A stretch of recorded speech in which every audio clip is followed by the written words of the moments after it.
Hi there, and welcome to another edition of the Gersnet Weekly Podcast, the independent Rangers podcast, which is brought to you by fans for fans and where the content is absolutely free.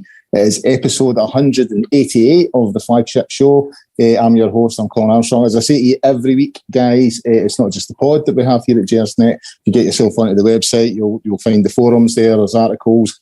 Frankie's got his social media, obviously, and there's a history archive on the website as well, so get yourself onto that. We also ask you to promote the pod, put the word out there on social media, stuff like that, and to subscribe to our YouTube channel. I can't quite remember where we're at. I think we're at about 5,000 subscribers at the moment. So if you can do that, that would be great.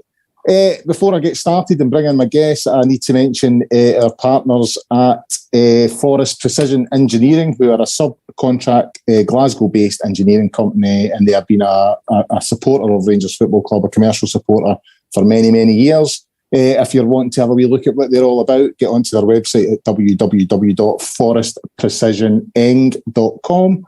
They've also recently got an executive lounge at Ibrox in the main stand. Apparently it's cracking, stunning room, new look, all that kind of thing. If you're interested in giving that a bash, then you can find out more information via the club at hospitality@rangers.co.uk. If you email them, that'll give you more information on that. And before I bring in my two guests, I have to give a special mention to a sort of honorary member of Gersnet. He's the cameraman when we net to our sort of post-match videos. It's my son, Connor, who he had his debut with Killie Juniors yesterday, so it was a big day for him. So I wasn't at Ibrox yesterday, I was at the game. I've had to watch the highlights, all that kind of thing for tonight's show. So a wee special mention to him because he's quite chuffed and we're all very proud of him. So now to bring in my guests. I'll bring in the seasoned guest, and Iain Duff first. How are you, Iain? Elder statesman, is that? The elder statesman, I don't know what to say that. I'm good, thanks, yeah. I was going to say veteran actually, but I thought I can't say that because I'm the same age as you, so exactly. That sounds really bad. Enjoy your summer? It's been all right so far, yeah. Took in I went to a couple of the Women's Euros games, so that was quite good. Keep the football going over the summer, but yeah, apart from that, it's been pretty quiet. Pretty quiet, not much to say. We've got a debutant tonight. It's Craig Ray. His debut on the show. How are you, Craig? I'm good, Colin. I'm feeling better today than what I did on Tuesday night, so that's a positive at least. Really glad to be here and looking forward to getting started. You say that, 8-10 minutes, you know what I mean? That's I think I'll be all 10 minutes, you're like, what am I doing here? So as you say, feeling a wee bit better from Tuesday night. We'll get on to the Kilmarnock game. As I said, I wasn't at the game yesterday, so I've had to sort of catch up on extended highlights and all that kind of a thing. Iain, I'll come to you first. I don't think we can say it was a perfect performance by any stretch of the imagination, but definitely a step up for Tuesday. Although, to be fair, that's a pretty low bar. You know what I mean? Exactly. It was a really low bar, but definite signs that it was a definite improvement in the performance, heading in the right direction. Obviously, the bonus is there with Cholak getting his first goal, and obviously Morelos coming on and scoring after his sort of injury timeout, so to speak. So overall, a positive day at the office. Yeah, I mean, as you say, it wouldn't have taken much to be an improvement on the midweek game. So, let's keep it a bit in perspective. But yeah, I mean, I thought, it was a bit stuffy the first half. It was always going to be difficult because Kilmarnock were obviously not interested in playing at all, really. I mean, that's fair enough. They're there to do them what's best for them. So they just set themselves up to stop us doing anything, and it's up to us to break to break them down. And struggled a bit in the first half to do that, but I think once the first goal went in, well, actually after the first goal went in, we had a sort of shaky spell after that. I thought for a wee while until the second goal, but it never really looked in any doubt. But just there was moments where you just thought, we should be less nervy than this. We made it more difficult than we used to, than we need to, and that not that surprising really, because that's been the sort of story of the last 12 months really. Yeah, I gave my seats to my mate yesterday. He took his wee boy Daniel, who's about 7 or 8, so they really enjoyed it. He's getting right into the football at the moment and loves Rangers, loves James Tavernier. But I'd say to him, keep me updated. I was obviously at another game and I got nothing for him all day, right? And I was really starting to shite myself. So I was looking at my watch and he messaged me later on saying, sorry, he couldn't connect to the Wi-Fi, so he couldn't get any messages out to me. So for a long period yesterday, I thought, it's not on each. We're going into the last 5 minutes and it's still not on each. So yeah, I was properly bricking it for a bit, I must admit. Craig, 4 changes for that side on Tuesday. Yilmaz brought in, Stephen Davis brought in, Tom Lawrence brought in, Scott Wright returned to the starting 11. Unsurprisingly, Borna out, Glenn Kamara out, Ryan Jack and Matondo. So how did you think it felt? How do you think that worked, the changes? I mean, I suppose the best place to start is with Ridvan. I think we're all expecting a lot from him, a fair amount of money spent on him. How did you think he performed yesterday? I thought he was okay. He did look a wee bit shaky defensively, especially at the start. I think it was maybe about 20 seconds into the game. There was a long ball played up to him and then he lost it. And then Killie were near running. You're thinking, oh God, that's a great start to life at Ibrox. But I thought he recovered well. It did seem, for whatever reason, that the players didn't really want to pass the ball to him for long periods of time, which I found a wee bit strange. He's someone who's got a lot of energy. He was running up and down the left-hand flank, all game, and I think that's something that he's going to continue to deliver going forward. I think in terms of energy, if you're looking at differences to Barisic, it's night and day in terms of energy. Normally Barisic has got the crossing ability, which he seems to have lost recently. But I think he done okay. He was pretty decent, 60 minutes. So about 80 minutes all in he's played for us. He's looked energetic. He's looked kind of as we expected him to do. And hopefully pushes on, and I do hope to see him start on Tuesday as well. And it's interesting you're saying there about Bonner, because that's one of the things, you're saying he's lost his crossing ability. I think that's part. I think he's lost a couple of yards of pace. He just can't get past the man anymore. Aye. You know what I mean? And it seems to me he's having to, the majority of the time anyway, he's having to put in his crosses from deep. And defensively, he's starting to look shaky again. I think he's been targeted by clubs and teams are highlighting him as a potential weak link, and he's starting to look shaky again. So again, I think we're all looking at Yilmaz as the potential solution to that. And it would be good to see that we got that position nailed down, because, as I said, I don't think Bonner's reliable anymore. No, I've got to agree with you. When it comes to Bonner, I think it's quite sad because he's taken a lot of stick over his 4 and a bit years now at Rangers. And I'm someone who's always stuck up for him. He did have a shaky first season. His second season, I thought, 1920, the season that shut down, I thought he was excellent for the most part of it. I think he gets 6 assists in the Europa League group stage when we played Porto and Feyenoord and what have you, which shows you that he does have that ability. And obviously the 55 season, he was tremendous. He was one of our top performers. But again, it's like, one good season, one not so good season, one great season. It's up and down, and Yilmaz needs to come in and perform now. He's a marquee signing. We've signed him for a lot of money. He's young. He's got potential to grow and develop, and he needs to come in and hit the ground running. And I thought he done reasonably well yesterday for a debut. Didn't really do anything wrong. And it's about sort of just slowly but surely easing him into things, and hopefully his first major test comes on Tuesday where we'll need him to perform, just like we're going to need all the players to perform. Yeah, the thing is, it's not just that he's only played 80 minutes. He's only been with his teammates for 2 weeks, if even that. So it's going to take a while. He needs to settle in. He needs to get to know his teammates. He needs to know what to expect from them. Know our system, how we play, and all that sort of stuff. And that, we want him to hit the ground running, but equally you need to say, let's not throw him out straight away just because he has a couple of iffy games to start, or nervy games, or whatever you want to call it. Hopefully he's been identified as being a player who's got the talent that we need, and I wouldn't want to suddenly all the pressure being on him at the very start, because he's not necessarily setting the world alight straight away. Well, I heard my mate came back with my 2 tickets this morning, right? And he was talking about someone who's sitting behind him who is a bit of a moan, it has to be said. I mean, he winds me up every week, right? It's just constant negativity. Even in the semi-final, the Europa League semi-final, Like 20 minutes in, he was moaning like, fuck. You're just like, mate, what exactly what do you want? To make you happy? What do you want here? You know what I know. He wants us to win 5-0 instead of 2. Well, apparently yesterday there was an incident with Yilmaz and the ball went under his feet. If somebody passed it to him and it went under his feet and he had to try and retrieve it. And he sort of gave it if that was Borna, we'd be like, we're moaning it and blah, blah, blah. And somebody turned around and says, aye, but, Borna's been here a number of years. You know what I mean? This boy's in the door lit for 2 minutes. You have to give him a chance. And I think we all have to give him a chance. You know what I mean? As Iain's pointed out, it's a new country, new club, new teammates, new environment, all that kind of a thing. He needs a bit of time to settle in. No, I do completely agree with both of you said. He does need time to settle in. I do think he will get time. I know the Rangers fans are harsh.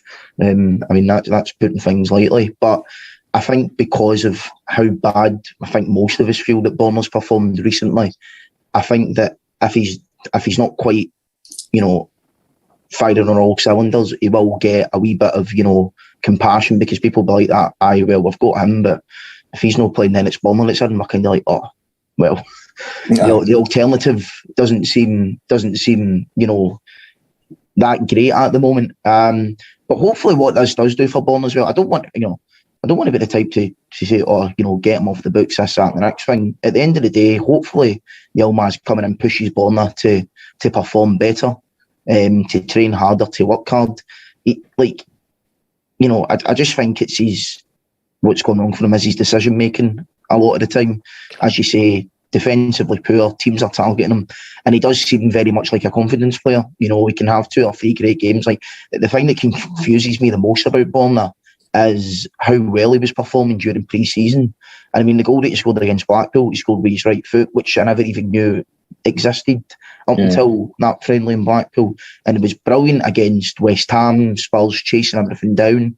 And then it was just like the Levy game, back to his old ways of, sort of the start of this year anyway. So it was very, very confusing. But hopefully, with Yilmaz coming in, they can both push each other to perform at the best level that they can do, because that's what it's all about being at Rangers. Like you say, I mean, as a confidence player, I think we've said that dozens of times on here before, and I think the fact that other teams are targeting him puts him under a lot of pressure, and I don't think he copes with that kind of pressure very well. Yeah. So I think it's not just confidence so much as his ability to cope under that level of pressure, and when the pressure's off him, he actually plays a bit better. I mean, I actually thought when he came in at left back during the second half of last season, after Bassey had been playing there, and he came in, Bassey moved into the middle, and he came back in again. He was playing much better when he came back than he had been before. And I don't know if that was just because he felt maybe the pressure was off him a little bit, and and he was able to perform a bit better. But as you say, at Rangers, you need to perform every week, and you're always going to be under pressure. So, there is no hiding place really for him. I think like the point that Craig makes, that he performed pretty well in pre-season and all that, and then at Livingston last week he looked off it again. I think the key moment here is the first goal, and that, to me, that's what's burst his confidence again, because the minute the ball went in the net, okay, Suter doesn't cover himself in glory either, but Borna should be challenging for that first ball, and the minute the ball goes in the net, both Goldson and Tavernier look at Borna and give him a bit of verbals as if you should be winning that header, or at least challenging for it, not standing 10 yards off the guy. I think that's the moment his confidence goes again. You know what I mean? And I just don't know if that's the type of player we can carry at Rangers. You need people to be up for the fight and be able to take a bit of stick. When you think back to last season with someone like Bassey, who made a few mistakes when he was playing at left back, through the season. Off, though, he just said, right, okay, I've made a mistake, I'm just going to dust myself off and get on with it, and then would play brilliantly. So whereas Barris, and he's been like that right since day one. That was his first season. That was he was like that then as well. And just think he just doesn't have that in his character to be able to just sort of brush it off and get on with it. So that's from one sort of example of a Rangers player to another. Stephen Davis, who's there was a lot of complaints through the close season there, Iain, about him signing another year. I mean, he's turned in another great performance yesterday, and you just run out of things to say about the guy. You know what I mean? I don't expect him to play a huge amount of football this season, given his age. You know, I think he'll be part of the squad more than starting games and all that kind of thing. But you know, you can't say enough about the guy. You know, every time he puts the jersey on and turns out for Rangers, he puts in a great performance. Yeah, he's very rarely ever let us down, or he's never let us down really. You know, he's had good games and bad games, but you know, he's never let us down. And you know, when he did get the new contract, I thought, well, you know, if he's fit enough, which he clearly is, then it'd be daft not to give him it because you know he's such a strong influence, and it's his influence on the other players, I think, as well, and the younger players hopefully as well, that can look at him and say, you know, there's a guy who's done it all. He's been around for, you know, I don't know, he's been a professional, must be 20 years now. I can't be far off it, yeah. And you know, he's done it all at Rangers. You know, on 2 occasions, he's you know, been to 2 European finals and you know, lifted plenty of trophies, won leagues, etc. But he's still happy and prepared to stand up and play every week. You know, I think, you know, he's and he's playing at a level as well. You know, as long as he's fit, he'll control games, and especially in Scotland. And you know, we do need a player that can put his foot in the ball and be that sort of steadying influence sometimes. And Craig, he is a steadying influence, you know, because something that never really gets mentioned about him is he never gets involved in needless stuff. You know what I mean? He's not someone to go in like with dirty tackles, you know. I mean, has he been sent off at Rangers? I don't think he has. I can't recall him ever being sent off. No. I'm actually struggling to remember him being booked. No, I can't think of him being booked, to be honest. I'm sure he probably has. I mean, most Rangers players have at some point. If Kevin Clancy's getting it to do it. Aye, well, this is true. Aye. But he is just, I mean, I would imagine that for a manager, he is just like the ultimate pro. You know, you ask him to do something and he does it. And you know, I was a wee bit surprised at some of the reactions when he got that year extension last year. I was delighted that he signed on because I still think he's got plenty to offer. Yeah, absolutely. I mean, I think Stephen Davis epitomises everything that a Rangers player should be. He's calm, he's professional, he's respectful, and you know, he's a top class player as well. I'm kind of like yourself, Colin. I don't understand the amount of moans and groans that we were getting when you know, he signed that new contract. I mean, for me, any mumbles about his new contract should have went out the window after that Celtic game at Hampden, where him coming on completely changed the game, in my opinion. Him and Arfield obviously coming on at the same time. He controlled the game from there on in. We get the equaliser, and then he just dominates everything in extra time. And the guy's, 37 or something like that? I don't know exactly. You know, he's playing against the likes of, you know, 3 young, you know, talented Celtic midfielders who really should be running rings all over him at his age. And he's just, the guy can play with slippers on. He's an unbelievable football player. And he's done it, as you say, he's done it all, not just at Rangers, down in the Premier League. I mean, he captained a really, really good Southampton team who have went on to, you know, I think if you put that Southampton team back together, you know, I think they would probably get in the top 4. And he was a captain of it. He captained them to a final at Wembley. Obviously, he's the most capped, you know, British player of all time. You know, the guy's done it all. He's the most, and he's humble as well, you know.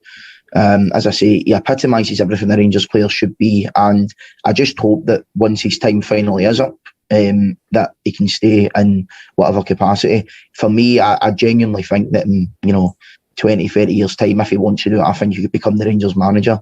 And I would love that. That would be a dream in like 20, 30 years' time, but that's maybe looking a wee bit too far into the future. But I think he's brilliant, and you know, delighted that he got his new contract, and you know, hopefully we do see a lot more of him this season than I think we're expecting. Iain, in terms of the first half yesterday, you know, as I said, my phone wasn't going. I was starting to panic a wee bit. You know, I wasn't getting updates telling me that we'd scored, and even although it wasn't quite as bad as, you know, the game last week against USG, it felt kind of similar. You know, lots of possession, not doing a huge amount with it, and it probably felt for a long period that we could be in for another long afternoon. Is that something you're worried about? That, you know, we're 3 games in, and this trend is sort of, it's been there in all 3 games, even although yesterday was a better performance overall. There were still long periods of the game where we're dominating possession, long periods with the ball, but still struggling to break Kilmarnock down. Yeah, I mean, there's a lot of, I suppose, predictable because he's a new signing, but Cholak's been getting a lot of stick and been sort of pointed at as being the reason for our struggling. I honestly think we just haven't been creating enough chances, and you know that's sort of a bit more of a worry really in some ways, because you know in the past when we've struggled to beat teams, we've had, you know, dozens of chances and just not taking them, and that in itself is one kind of frustrating. But if you're not creating the chances at all, despite having all the possession, then you know that's even worse in some ways. So I think, you know, I'm putting it down to the fact that we've got a front line that is basically more or less new, I suppose, this season. So maybe they're just finding their feet, and we're just getting going. And you know, after the sort of the end of last season, it's maybe just taking a little bit of time to get things back up and running again. I don't know. You know, I think we've always struggled to break down teams that just want to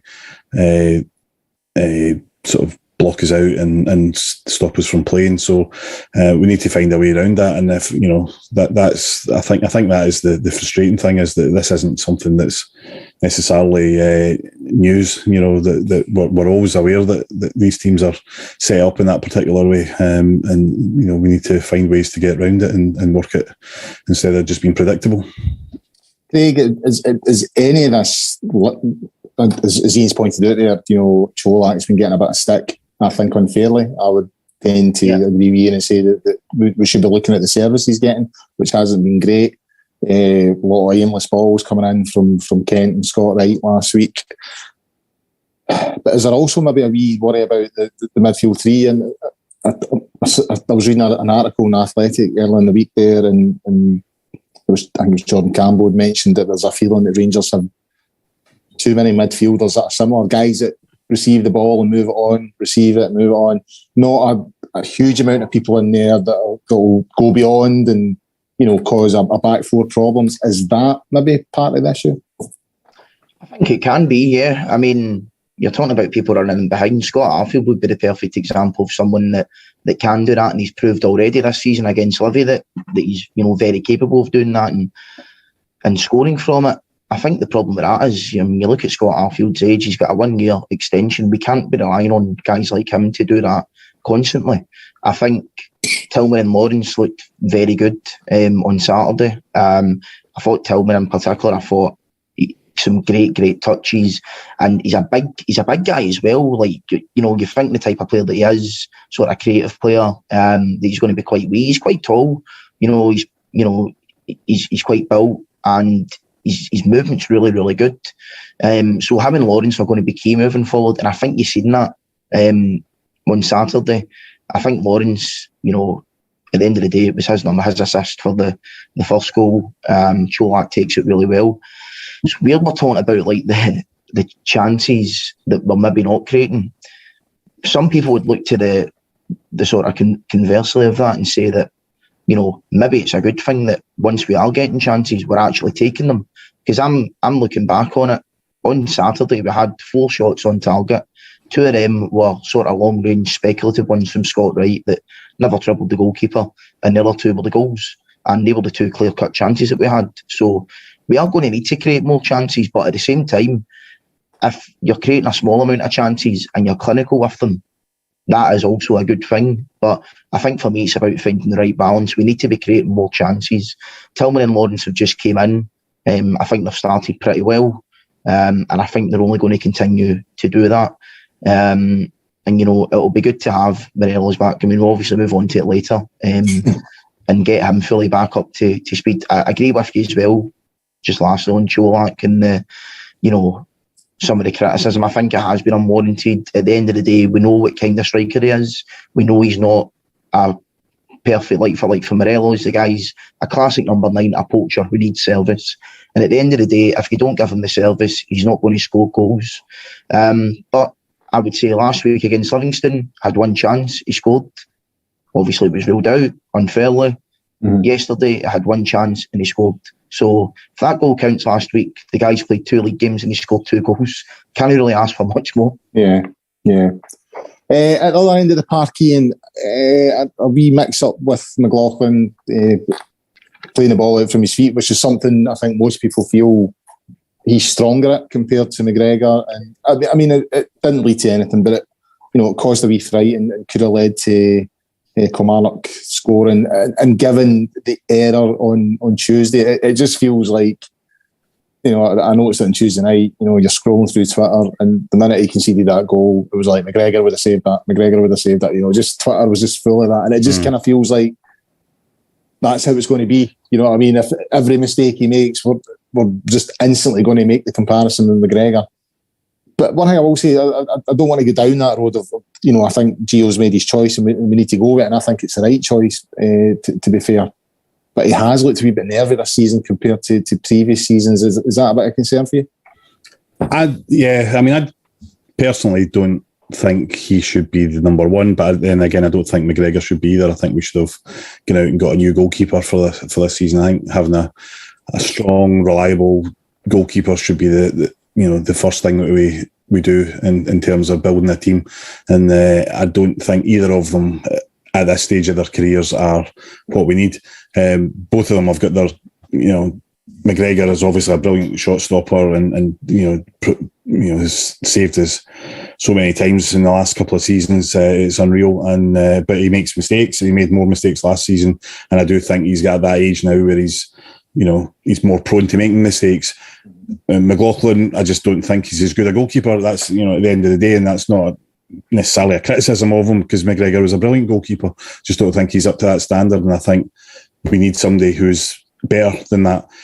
I did think after that mix-up yesterday, which, it was just one of these things, but for about 5 minutes afterwards, I did kind of feel it was,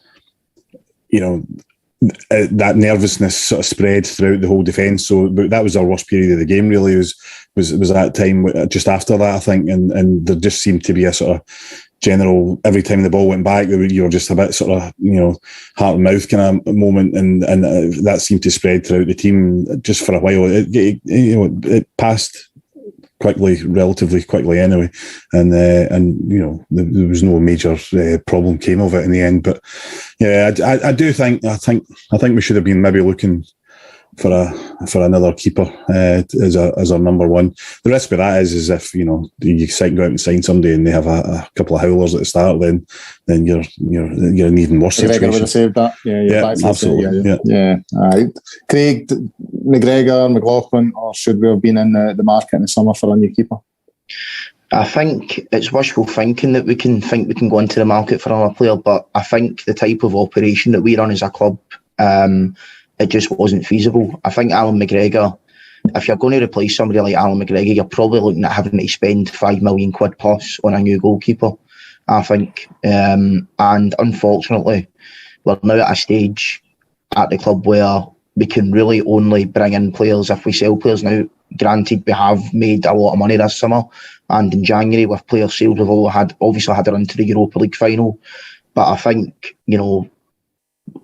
we've still had a lot of sort of debt to be paid back to directors who have, they've overcommitted in terms of finance the last few years to try and get us to the point where we are now. And we're now at a point financially where, we need to be sustainable and self-sustainable moving forward. So I think in terms of priorities, I think Gio probably went, we need attacking players more than a goalkeeper because you've got guys there like McLaughlin and McGregor who will do. I don't think any of them are going to be a disaster this season, but at the same time, I don't think it's the best that we can do. And I think next summer will be the time where we look to recruit a good keeper, £5 million plus and make a marquee side in there. So, it would be nice to do it, but I just don't think the way that we are run, basically, I just don't think that there was any chance of that happening. Iain, Cholak's goal now, as we've said, he's had a lot of criticism. Although he did score last week, it was wrongly ruled out. Bit of a mistake from Killie to put us through, but nice wee 1-2 with Tom Lawrence, I think it was, and he took it well. And I think it was, it's good obviously because we needed the goal to go 1-0 up, but you also felt it was good for him because there was the doubt starting to kick in, especially after Tuesday, and the comments and they've been written off in the media and all that kind of thing. So that just sort of, one, gave us the lead, which we desperately needed, and two, hopefully settles him down and gets him up and running now. Because I'm looking at him thinking, obviously Morelos will still be the main man, I think, but I'm looking at Cholak thinking 15 to 20 goals this season. That's what I'm expecting from him, So good that he got off the mark, and hopefully it's the first of many. Yeah, I mean, that's the thing about strikers, isn't it? I mean, I'm talking about confidence players, the strikers thrive on scoring goals, basically. So they don't care whether it's a tap in at the back post or if it's a 40-yard thunderbolt. If it goes in and it comes off them last, then they're claiming it, and it'll boost their confidence for the next time. So, obviously, the more he scores, the better. And I think a part of what maybe he wasn't the right player for that game on Tuesday night in terms of his style of play, because what we're used to, or what we've built a team around, is the way that Morelos plays in these games, and he's clearly not a Morelos style player. So it was always going to be a risk. We didn't have any choice, obviously, but to play him, I think, in Tuesday, because there was basically we've got nobody else that could play that up front. So it was maybe unfair, the criticism. Well, it was unfair, the criticism he was getting. It was maybe unfair that he was in that position in the first place, but unfortunately, he was in that position in the first place. But he's, I think he'll be a decent player. I think he'll score goals. He'll get chances once we start firing in all cylinders. Hopefully, then more chances will be created, and the more chances that are created, I think he's got the ability to take those chances. So, yeah, I mean, it's good. Getting off the mark. As I say, strikers thrive in that, and Morelos as well will no doubt be absolutely delighted as well that he got his name on the score sheet as well. Yeah, and I'm just about to come on to that, Craig. We saw Morelos a wee bit more of him than we've seen previously when he came on the park. He certainly looks like he's put on a few pounds and has a ridiculous blonde hairdo now, but also good to see him get minutes on the park. I don't think there's any doubt we missed him towards the end of last season, especially in that Europa League final. I think no striker, no natural. I know Aribo got the goal and all the rest of it, but I genuinely think no natural striker killed us in that game. It was such a hard shift for them without having a natural striker. And you saw the sort of problems that Ruth caused, even the 2 or 3 minutes that he came on for. So good to see him back, Morelos. Even although he looks a bit heavier, he'll obviously need to put some work in the training ground. I think he'll need to have a word with his barber as well, because that blonde do is a shocker. But he's got his goal and a good time when you consider the game that's coming up on Tuesday. No, absolutely. It's funny because I was lucky enough to be in the press box yesterday with Follow, and I was sitting next to David Egger from Heart and Hand. And after he scored, David turned around and said to me, it's good to have the wee man back into it. And I went, the wee man? You seen the size of him? Like that? Jesus Christ, he's huge. But then again, I can't really say anything, but that's besides the point. But no, it's brilliant to have him back. I completely agree with you. I think if we had a striker in the Europa League final, I think we would have won it. The managers now get a dilemma going into Tuesday, a wee bit of one. Do you start Cholak? Do you start Morelos? I think Morelos has probably been, I don't want to say rushed back because that sounds a bit dramatic, but I think his return has been put forward by maybe a week or so because of the ridiculous result on Tuesday, because we're going to need him on Tuesday at some point, whether that's for 60 minutes or extra time or whatever. We're going to need him at some point on Tuesday. So it's great to have him back. Great. It was a good goal. Took it well. To be honest, I thought he played really well. I mean, it was like any time his movement was there, he had a wee half chance as well where he just put it wide. I thought he looked really good and quite sharp considering obviously the size of him. But it's great to have him back. And fingers crossed that he does sign this extension. I don't know how much of an impact us qualifying or not qualifying for the Champions League may or may not have on him signing a contract.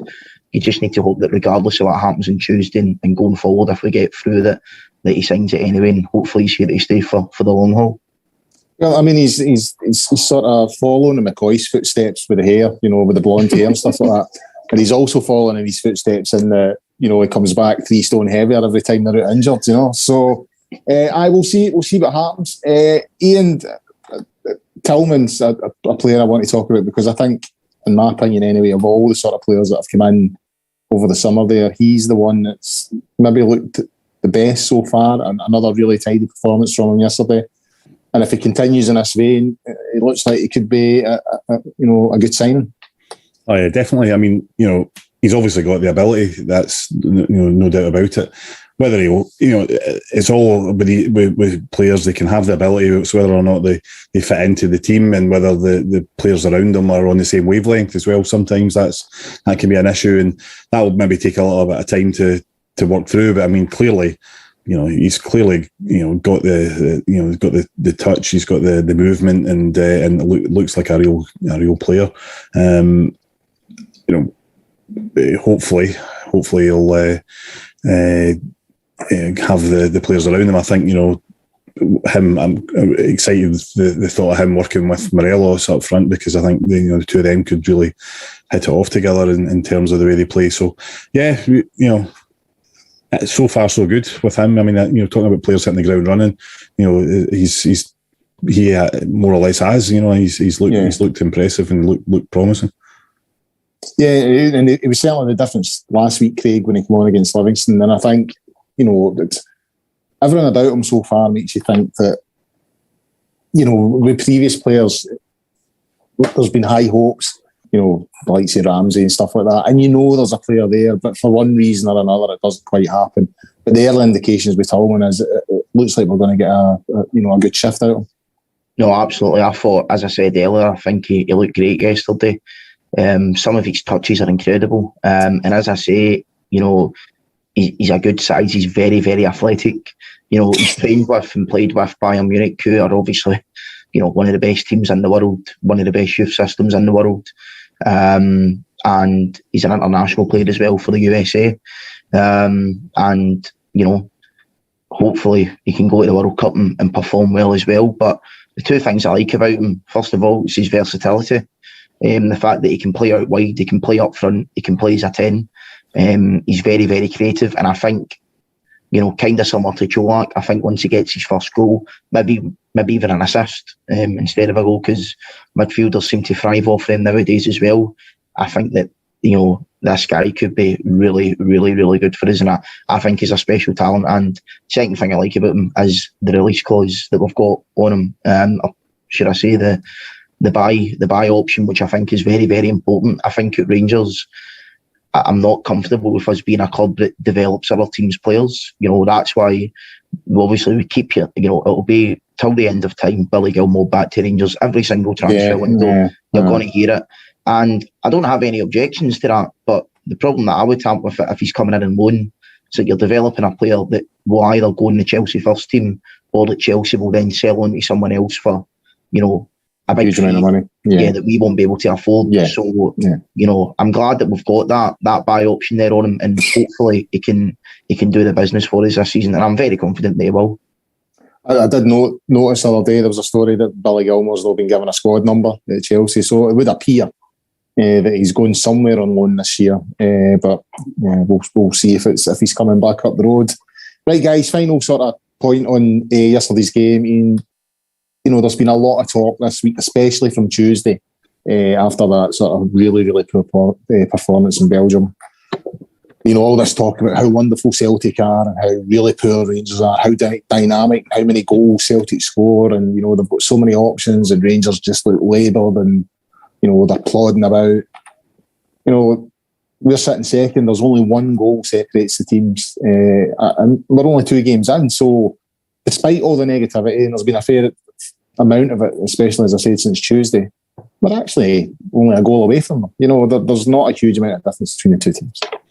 Yeah, I mean, it's ridiculous to make any kind of judgments at this early stage of the season on either way. I mean, just the same as it's ridiculous for people to say that one team's brilliant 2 games into the season.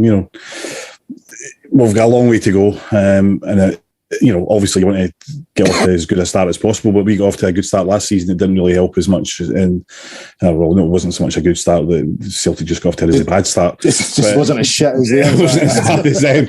So, but it didn't really help us in the long term. So, come back in 8 or 9 games, we'll see how things are looking then. But it's hardly.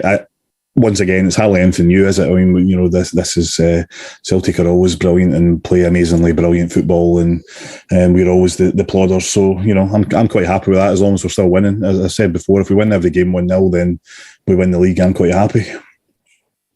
Yeah, Craig. I mean, I suppose as Iain says, we have sort of, got to get used to it, because it has sort of felt like that narrative even before Ange Ball arrived. But since he's arrived, it seems to have got worse. There's all this talk about how wonderful they are. And when I was looking at the league table today, I was like, for a shit week, we're actually in a pretty decent position. No, we are. I mean, the thing that I don't get with the whole, Rangers have made a bad start to the season, Celtic have made a great start. We've had the toughest start out of both teams. Love it away for both Rangers and Celtic. It's a hellhole. The pitch is ridiculous. Neither Rangers or Celtic like going there. It's one of the most difficult away trips that you can get in the league. And then we've got Kilmarnock. Okay, and by the way, Livy, they beat Dundee United today, did they not? Well, they did. Yeah. I'm just wondering if David Martindale is going to appear on a Dundee United podcast tomorrow. We might get more conspiracy theories about that. But, no, I mean, it's, and then Kilmarnock at home, Derek McInnes. Kilmarnock are always tough. Derek McInnes. I mean, come on, that's a tough game. Celtic start, Aberdeen at home. Yeah. We all know that. And then Ross County away. I mean, I know we slipped up there last season, but Ross County away should always be 3 points for Rangers and Celtic. And there might be 1 or 2 games out of 10 where you don't quite do it, but we've had a tougher start. We've played more games. We're going to have to play more games. And if you remember as well, they done a lot of their business early. We had to let players go first before we could do our business. And we did then do it quite quickly. And we've got a lot of new players settling in as well. So, as you say, it's 1 goal. It's 2 games in. It's a long season. I mean, if we're getting us after 2 games, what's it going to be like in May? I mean, I think it will go down to the wire this year. I think the last couple of games, I know people said last year was going to be tight. It wasn't really, let's face it. But I think this season's going to be the most exciting title race, certainly the last decade. And just hope we're ready for it. Don't say that, Craig. I'm of an age where I don't think my heart could take it, to be quite honest with you. Yeah, I'm much more up for winning the league in March with 27 points. I'll take winning it in March. That's much more mass. Yeah, I quite like that, Iain, I must admit. It was nerve-wracking about November, and then after that, it's easy, you know what I mean? Aye, the Motherwell game, and then after that, you're like, aye, that's us, we've won it, son, we're fine. Aye, so I agree, Craig. I do think it's going to be quite tight this season, but I stress I don't think my ticker's in a good place to take it. Right, guys, moving on.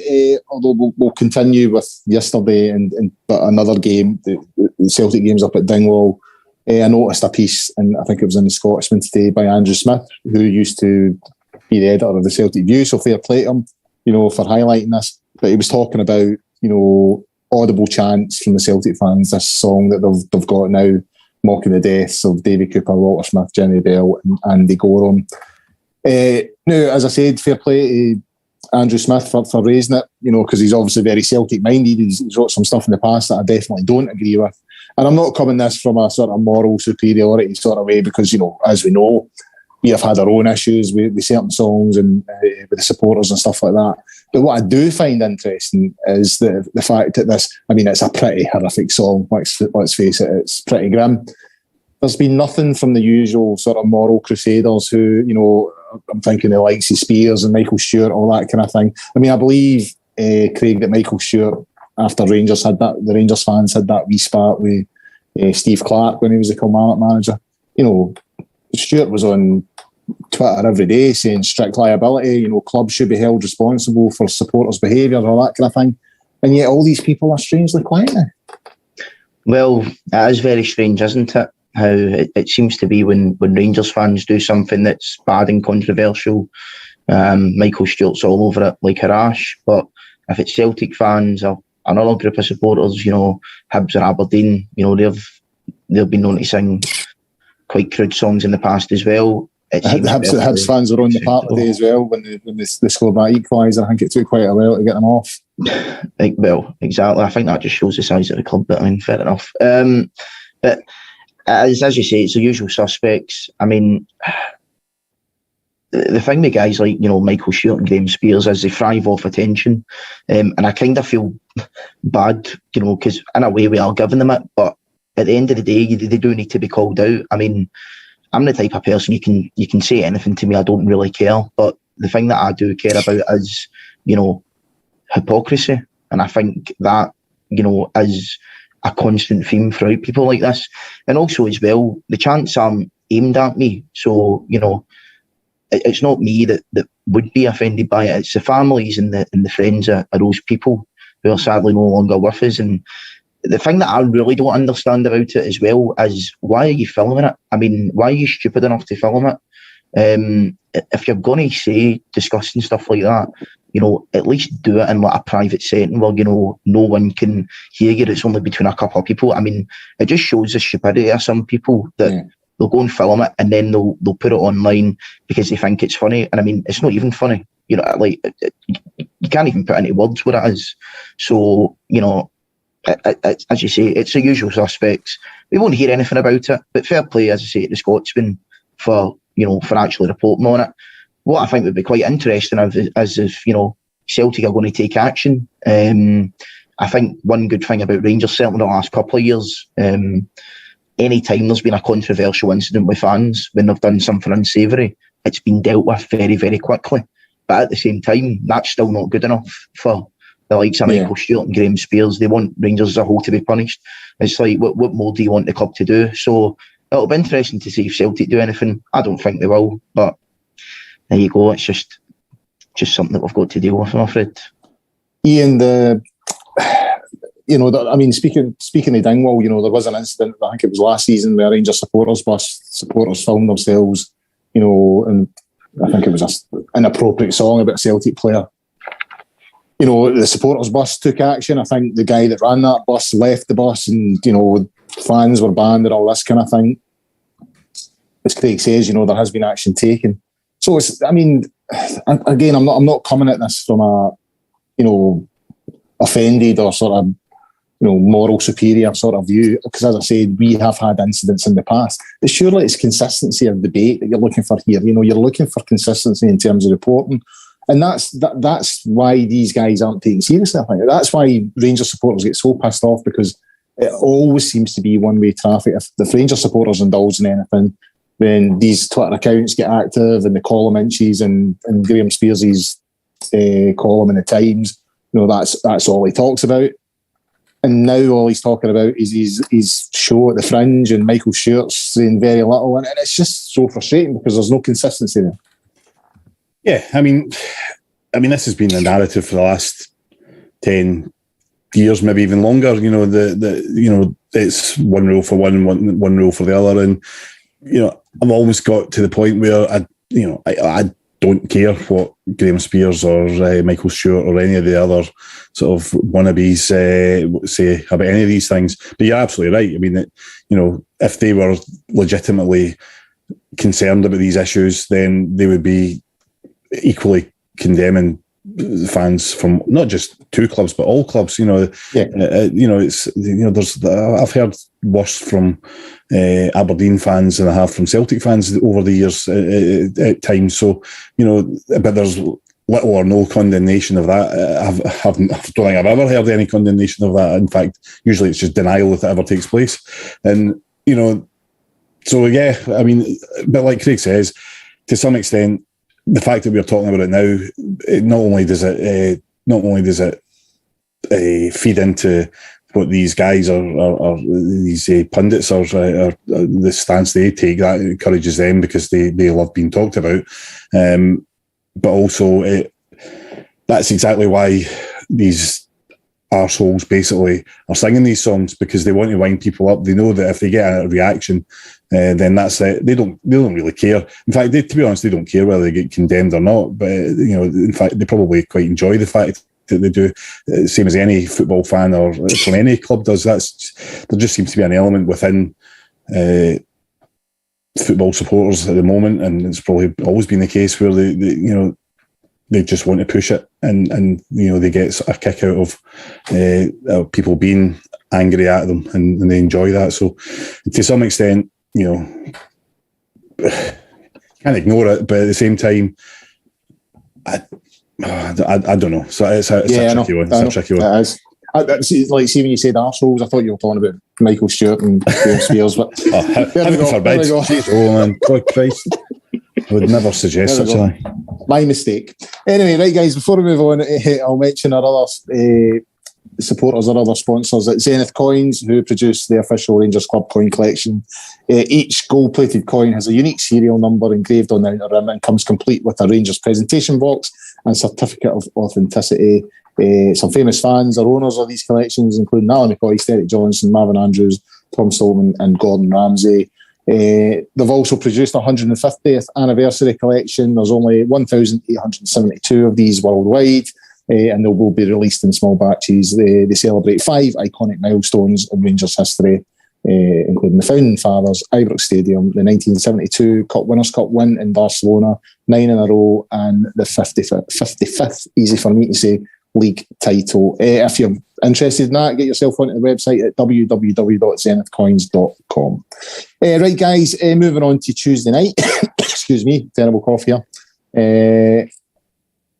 Craig, I'll come to you first on this. It is a huge game, there's no doubt about it. And I was speaking to my mate yesterday, and I was saying the one thing about these Champions League qualifiers, and I've felt this for 20 years, since AEK Athens and all that kind of thing.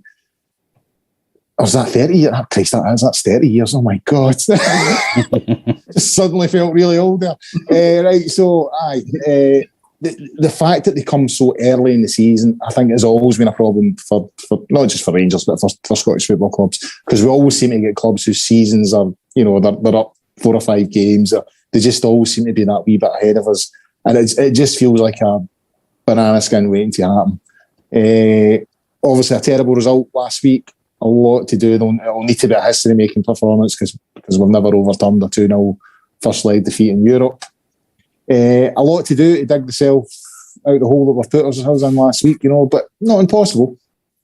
It's not impossible, no, and I do feel a lot more confident going into the game on Tuesday now than I did last week. I think we all last week were just shocked by how bad we were. And I think, it was a scattergun approach where everybody's at fault, blah, blah, blah, blah, blah. But, we've had nearly a week now to think about it. We've had the game yesterday. I think if we can get Kent back, hopefully he can be back. I don't really know what's happening with him. But Gio was saying that he just missed out yesterday. So that would hopefully tell you that he should be okay to play some part on Tuesday. But we need to get at them from the off. We need to try and get an early goal.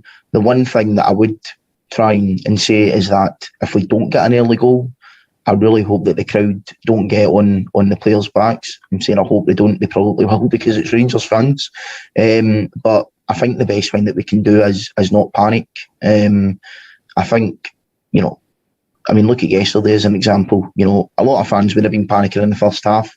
You're panicking not getting a text for 45 minutes. So fans would have been panicking in the first half, but we're patient. The second half starts, we get the early goal, and then we get a second one late on.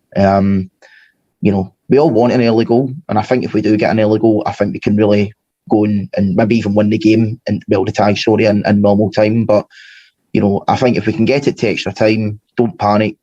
I think we'll be okay. But we need to be prepared for a really tough game. To be honest, I don't think USG are the best side. I just think that they wanted it more last week, and we were just that bad. So I think if we're up for it, if we play to our best and we go out and we're confident, I think there's no reason why we can't do it. We're beating much better teams by the same or if not more goals. So we need to be at it. We need to be on them, and hopefully we can get the job done. I think one of the things that are in our favour is the fact that we don't have the away goals rule anymore, because that's the thing that kills us, or used to kill us. We would struggle to score, and then the other team would go up the other end and put the ball in the back of the net, and Ibrox would be just dead, and that would be it. And that was it. The game was over at that point because we knew there was no coming back. Even now, if they score, and let's hope they don't first anyway, or if they score at any point, it doesn't necessarily change the game in a massive way, other than the fact that we need to score one more goal. Whereas before we would have had to score 2 goals, and there'd always be that concern that we're going to concede again. And so that's a one thing in our favour. And I think if you look at last season, if we were getting into this game in the second half of last season, in the same result, in the same position, I would have been confident they would have gone through. We would have done it. We would have scored an early goal, and we would have won the game. And I think if we can get to those levels again, which is a big ask, because we're not at the same level of momentum as we did last season. But I think in a one-off game we have the ability. If the crowd get behind the players and we get a good early start, then we could be level in 15 minutes, quite easily, and then the game's, it's a whole different game, and we can calm down a bit and just look for that winning goal. So I'm surprisingly confident. About it. Maybe I'm misplaced confidence, but I do feel that I think if Morelos plays a part, if he's personally, if he was fit enough, I would play him from the start. But I suspect Gio won't. But I think I think everything that would give us, it would be worth taking the risk on him. But I think if he plays a part, and if everyone else turns up, if Kent plays, because I think he was a big miss in that game, then I stupidly, but I am quite confident, or relatively confident about it getting to that game. Well, I mean, there is evidence. USG lost 3-0 yesterday. They've played 3 games in the league, won 1, lost 1, drawn 1. So they're not in a huge amount of great form at the moment. I genuinely do think part of what happened last week is we were just so fucking bad. It really was the worst performance I've seen. To be honest, I think some of the stuff that's been said about that game is probably way over the top. I mean, in terms of the opposition, I mean, we were absolutely awful. There's no doubt about that. Absolutely terrible, and made them look better than they were. But we're talking about a team that nearly won the Belgian league last season now. I know the Belgian league's not, but it's as good, if not better, than the SPFL. And in terms of the ability of the players, we're signing players from Belgian teams, so some of the stuff that's been said, this is the worst performance in Rangers' European history. Sorry, that's not fair. It arguably is the worst performance, but some people were saying it was the worst result in Rangers' European history, which is absolute nonsense. I mean, we lost 2-0 to a team from Belgium. I mean, that's that happens all the time. We haven't even, the result's not even over yet. We're only halfway through the game, so I think some of the stuff that's been said has been over the top. It was more about the fact that the performance was so bad that has made it seem even worse, and that's not necessarily a good thing. But I think if we up our performance levels, then I think we're more than capable of going through. Craig, Ryan Kent probably will be back. I think he's fit. I just think Gio spared them yesterday. Obviously Morelos yesterday as well. If we get an early goal, get the crowd on side, all of a sudden it's game on. No, absolutely. As I said but earlier, I think we need to be careful not to get caught in the trap of early goal, because you're not guaranteed an early goal. I mean, a goal's the easiest thing to do in football, but it's also the most difficult at the same time. You can score 2 goals in 2 minutes at any point in the game. So we need to be calm, we need to be patient. We want to make a fast start. I think, at the very least, if we don't score maybe in the first 5, 10, 15 minutes, if we look like we're going to score and we can create 1 or 2 decent chances, then I think that will certainly give me the confidence going forward that, we can do it. But I think if we start slow, turgid, we could win for a long night, but I don't see that happening. I think the performance on Tuesday is going to be okay. It's going to be good. I think the mentality is going to be there. It's just a case of whether we can get over the line, and let's hope that we can. Yeah, agreed. And we'll wrap it up there, guys. Before we go, I'll mention our final partners at Football Prizes, who are offering you the chance to win a Rangers 21-22 signed and custom framed shirt. £3.95. All the details are on their website. I'm not entirely sure how many tickets are left, but if you go to www.footballprizes.co.uk, you'll find all the details there.